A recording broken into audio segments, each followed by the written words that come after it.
ভাই আপনার যদি গরু আছে, গরু আছে, ঘোষেরা দেখবেন সকালবেলা 10টা নাগাদ কিংবা 11টা নাগাদ একটা বালতি নেই, বালতি নিয়ে গরুর স্থান থেকে দুধ দহন করে না করে তো জি জি গরুর স্থান থেকে দুধ দহন করার পরে ভাই ওই দুধগুলো পুনরায় গরুর স্থানে ফিরিয়ে দেওয়া সম্ভব? জোরে বলে সম্ভব? সম্ভব।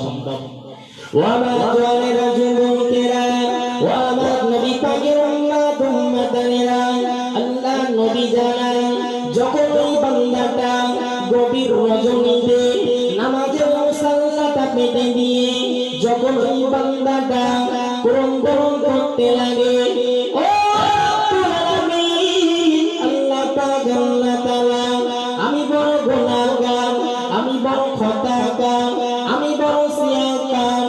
আল্লাহ নবী জানান দুধ দহন করার পরে ওই দুধটা যেমন বাবা গরুর স্থানে পুনরায় ফিরিয়ে দেওয়া যায় না।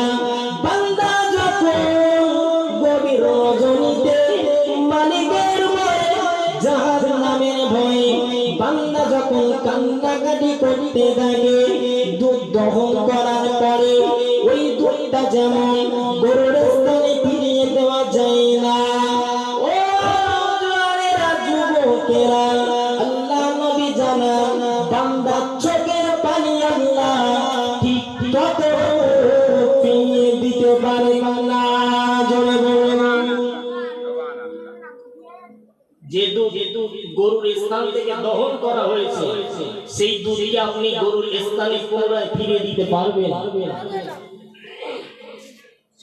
পারবেন না। জি আল্লাহ রাসূল বলেছেন ঠিক ততভাবে বান্দার যে চোখের পানি চোখ থেকে একবার প্রবাহিত হয়ে যায়, আল্লাহ রাসূল বলেন এই চোখের পানিটা আল্লাহ ফিরিয়ে দেন না।